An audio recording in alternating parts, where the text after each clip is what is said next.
So essentially we pulled the drivetrain for 3 loose screws. Basically.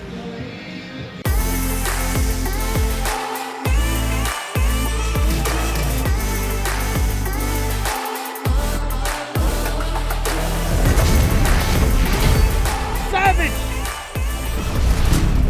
Yeah. No, you didn't. Well, it had to be you.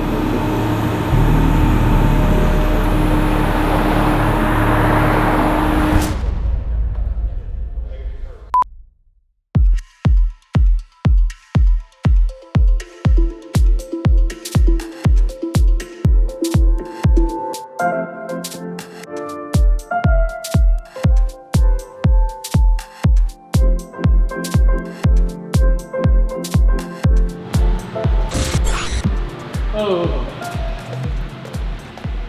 I've never seen a car with the engine out like this in person.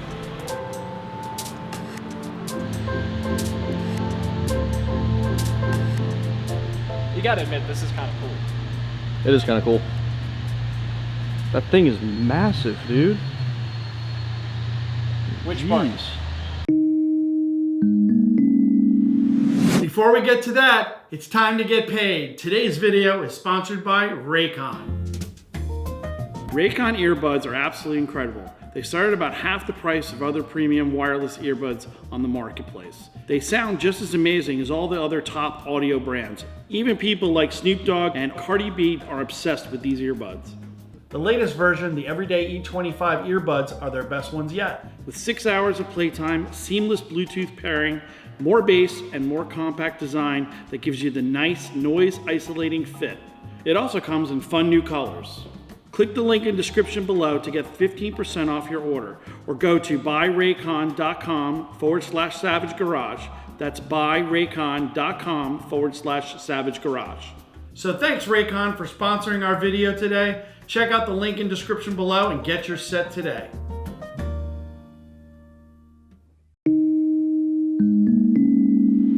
So the last time you guys saw this car on the channel, unfortunately it ended up where a lot of people predicted it would, which is on the back of a tow truck. When Mike was picking up his new Urus, we were gonna meet him there, and unfortunately, no more than 1 minute from the dealership, my car, it had an episode. You know, I was driving on the highway, and when I went to shift from second to third gear at about 6,000 RPM, it just went straight into neutral. And there were no idiot lights, there were no fluids, no smells, no overheating, nothing. And as far as the car was concerned, the car was still driving fine. It just read it was in neutral. Randy and I tried a couple things to fix it on the side of the road, but Randy knew the fate of the car. He called the tow truck before he got to where I was. Like, he knew where this car was going. Like, it was not even a question in his head that this car was ending up on a tow truck.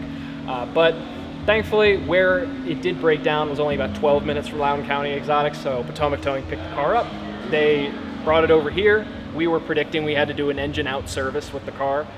When Greg started going into it, the good news I got before they finally put it on a lift, and in Greg's words, disabled a lift in here, he said that there are no shavings in the transmission pan. And that's the good news.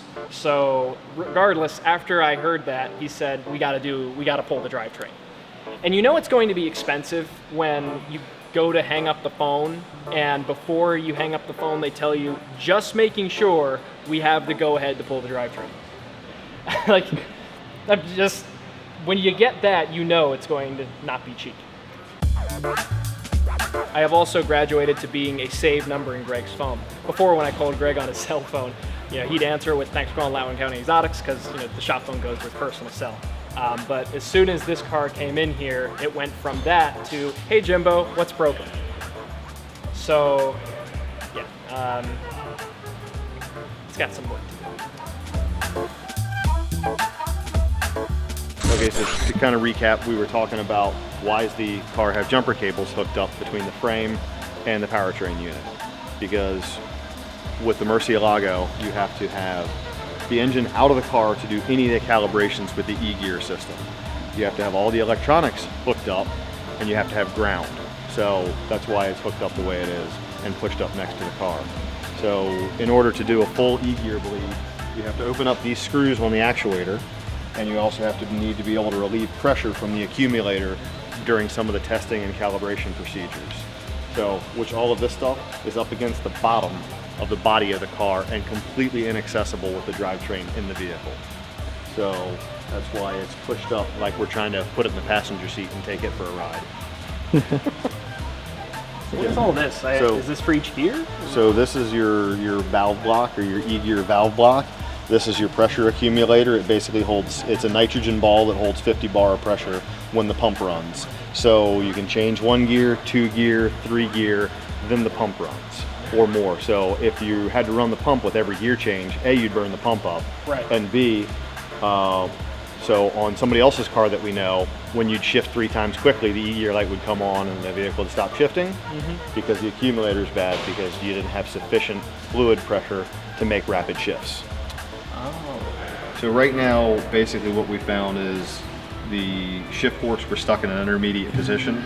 The system was basically suffering from an internal pressure loss because the actuator bleed screws had loosened up. So they weren't torqued properly. So as fluid pressure was being diverted to the actuator, it was basically returning without moving the actuator. Didn't have sufficient pressure. So we tightened them up. We did a self-learn. It's passed the self-learn every time. We've run it 3 times. Should be good to go. So essentially we pulled the drivetrain for 3 loose screws. Basically. So outside of some missing bolts that people, didn't put back in the last time it was out in the park, everything else looks to be good and healthy. Wow. Oh, that is such a massive drop off. For us too. I don't know. It's been talked about in our circles before filming this, but as soon as this happened, after it was brought here, the phone calls I had with Randy back and forth. I mean, long story short, we were looking at used transmissions because you thought something mechanical broke, and that really worried me. I sincerely thought there was an internal broken component based on what you described and how the car was acting when it got here. There's an individual shift finger that moves. It comes up, down, and moves the gears back, the synchronizers back and forth, the shift fingers. Yeah. I was thinking one of those had broke, or it had broken. Yeah. But nope. Are we able to see here what was loose? These bleed screws. 1, 2, 3. You're kidding. See that? Yep. So on 430s, there was actually a tech service bulletin to retighten those to a higher torque rating than they were from the factory because they would actually back out on themselves due to the vibration the cars put out. And then you would have all sorts of E-gear issues, and the car basically would go into neutral and wouldn't go anywhere if they got loose enough. So that was never a recall. That was a tech bulletin, just something to do. Service bulletin, if you had this issue or these faults or these conditions, that was on 430s. Yeah. But it's the exact same Magneti Morelli actuator, just with a different basically end on it. Did you guys find anything else that were like, we definitely needed anything else worth addressing so far? There's one thing I have to find. This is a minuscule thing. Is Oh, that ain't good. yeah. Oh, wow. It's basically, so this is your secondary air tube for secondary air. It injects oxygen into the exhaust during cold start for emissions. For emissions. That's funny. Yeah. What are those? Yep. Never heard of it.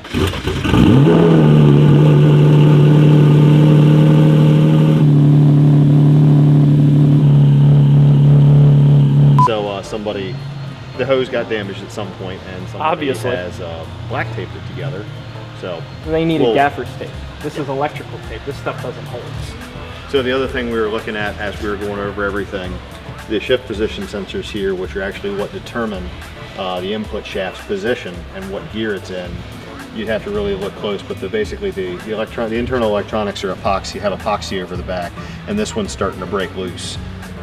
It's a little like moist, or at least I can see the glue. As you push on it, you can see a little bit of oil or liquid in the back side of it, which it could last for a good long time, or it could literally break the day you drive it out of here, and then the drivetrain has to come back out to do those again. So that'll probably be something we look at replacing while we're here as a good insurance is to not have to do this again. Now that's,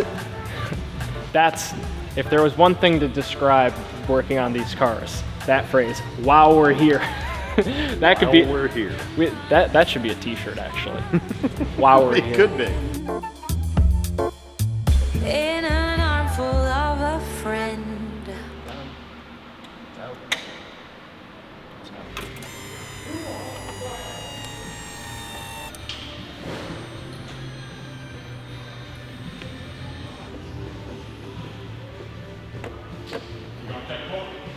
Yeah, I'll do it. All right.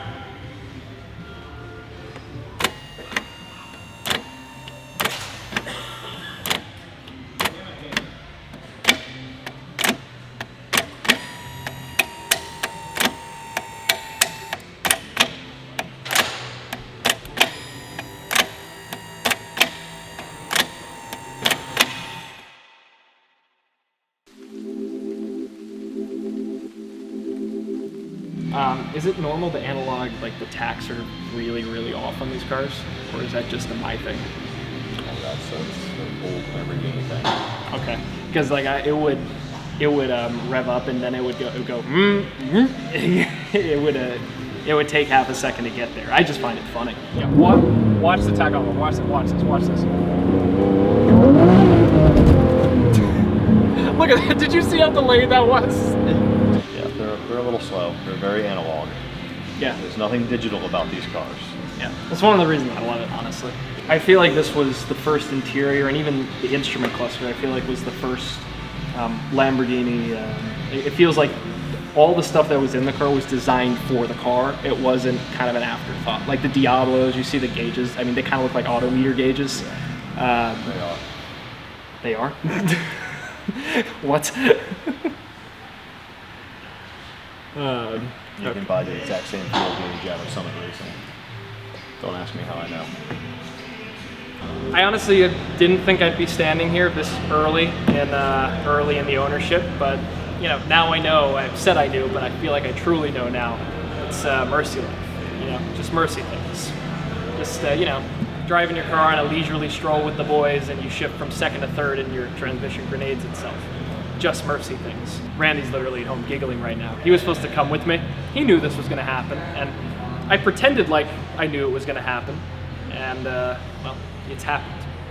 With that being said, thank you guys for watching this little update video. It's massive weight off my chest. A lot of people are commenting right now, I'm sure, just like, oh, just wait. Well, I will wait for as long as I have to. Absolutely. You know, like I don't, you know, I love bringing it here, but I don't want to bring it here again anytime soon. Like, Understood. You know, Drive by and say hi. yeah, and I'll drive by. I'll come, Cars and Coffee, whatever event. Yeah, I'll happily bring it by. I just don't want it to be wave here. from the main road. Yes, exactly. Like I'll rev or whatever, you know. But with that being said, thank you guys for watching.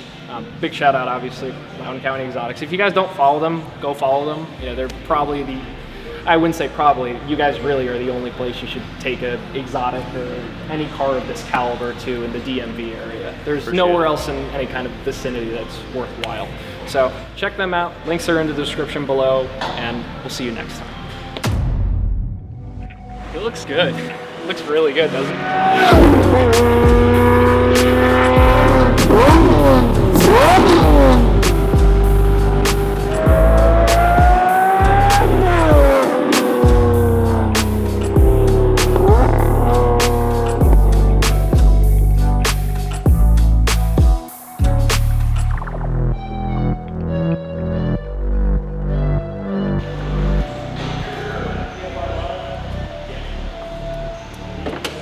Almost did it again.